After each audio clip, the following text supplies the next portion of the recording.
झामुमो और कांग्रेस गठबंधन ने आदिवासी सीटों पर मजबूत पकड़ बनाई हुई है। संथाल परगना को झारखंड से अलग करने की मांग पर फिर से राजनीति गर्मा सकती है। झारखंड में अगले वर्ष 2026 में परिसीमन प्रस्तावित है। इसके तहत नए सिरे से लोकसभा और विधानसभा सीटों का पुनर्निर्धारण होगा।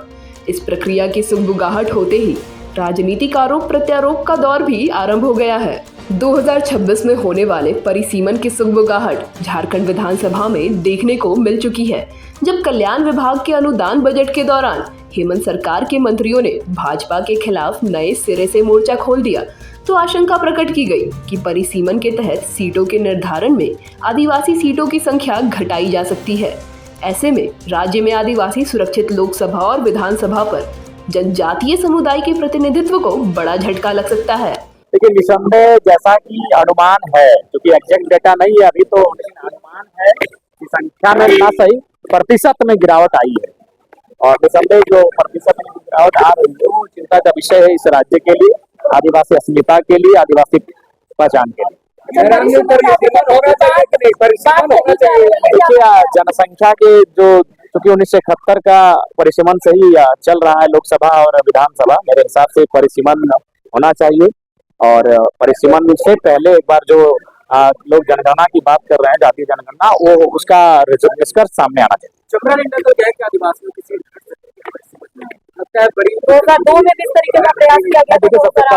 मेरा कहना यही है, मान के चलिए जनगणना सामने आती है और आदिवासी अगर राज्य में 25% होते हैं और मान के चलिए परिसीमन में 100 सीटों की संख्या 25 होती है, 100 होती है, 150 होती है, तो 150 का जो 25% होगा वो रिजर्व किया जाए आदिवासियों के लिए। एससी की आबादी अगर 10% है, 12% है, तो 150 का जो 10 और 12% है उनके लिए रिजर्व किया जाए। जो उनकी जनसंख्या इस राज्य में होगी जनगणना के पश्चात, उस जनसंख्या के आधार पे उनकी सीटें को आरक्षित किया। वैसे में कुर्मियों को फायदा होगा इससे। कुर्मी तो 70 साल से सबसे अपेक्षित और सबसे प्रताड़ित कौम बन के रह गई है। शहादत की सबसे लंबी लिस्ट कुर्मियों की और संघर्ष की सबसे लंबी लिस्ट कुर्मियों की, और जब बात आई इस राज्य में हक अधिकार की तो अशून्य है। देखिए, हमारे लिए 1932 का खतियान एनआरसी से भारी है। 1932 के खतियान पर ही चर्चा होनी चाहिए। 22 तारीख को झारखंड बंद का ऐलान किया। पिछले वर्ष हुए लोकसभा चुनाव में सभी 5 आदिवासी सुरक्षित सीटों पर झामुमो कांग्रेस गठबंधन ने कब्जा जमाया था, जबकि विधानसभा चुनाव के दौरान 28 में से 27 सीटें गठबंधन को अपने पाले में लाने में सफलता मिली थी और बचती है सिर्फ एक आदिवासी सुरक्षित विधानसभा सीट। ऐसी परिस्थिति में परिसीमन में सीटों की प्रकृति में बदलाव का सीधा असर पड़ेगा। इसके बहाने सत्तारूढ़ गठबंधन भाजपा पर आदिवासी विरोधी के आरोप को और धार देने की तैयारी में है, तो इसका सीधा लाभ भी सिर्फ उसी को प्राप्त होगा। आशंका है कि ऐसी परिस्थिति भाजपा को असहज करने के लिए काफी होगी। देखिए एक चीज हम बताएं आपको, हाँ, एक चीज बताएं आपको। देखिए, रांची से ज़्यादा जितना भी शहर बसता है पूरे देश में अमूमन देखिएगा, वहाँ से बीजेपी जीतती है।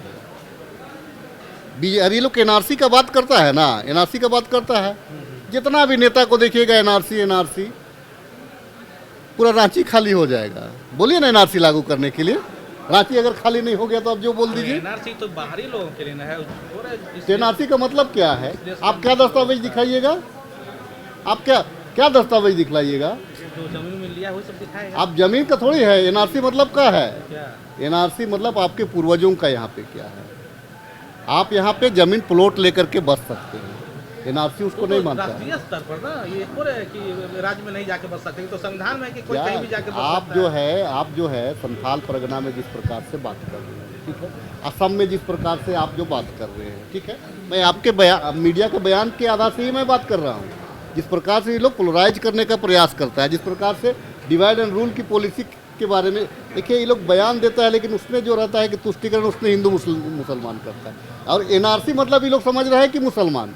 एनआरसी मतलब आधा महानगर खाली हो जाएगा, मुंबई खाली हो जाएगा, दिल्ली खाली हो जाएगा, कोलकाता खाली हो जाएगा, चेन्नई खाली हो जाएगा। दम है क्या उनको एनआरसी करने का? आपका भी तो वोटर खाली हो जाएगा। नहीं, हम तो गाँव, देखिए, वोटर हमारे शहर में नहीं है, वैसे नहीं है, लेकिन अगर हमारा वोट रेशियो देखिएगा तो मैं ग्रामीण क्षेत्र से मार्जिन में जीतता रहा हूँ। ग्रामीण क्षेत्र में मैं मार्जिन वोट से जीतता नहीं, ये लोग भी देते हैं, लेकिन इनकी पॉलिसी अभी तक जो है ना, मानसिकता, कल हमको देते थे, लेकिन जब से जो है भाजपा वाला हिंदू मुसलमान करने लगे हैं, वो तुष्टीकरण वाला में हम लोग फंस जाते हैं। इतना अशोक बोलता था कि मत वोट। एक बार फिर से भावनात्मक मुद्दे के इर्द गिर्द राजनीति होने पर सत्तारूढ़ गठबंधन द्वारा भाजपा को घेरने की तैयारी की जा रही है। अभी से ही सीटें कम होने की आशंका प्रकट कर हेमंत सरकार ने बड़ा राजनीतिक दांव खेल दिया है। देखना होगा भाजपा इस पर क्या रुख अपनाती है। न्यूज अलर्ट इंडिया के लिए कुमार कामेश की रिपोर्ट।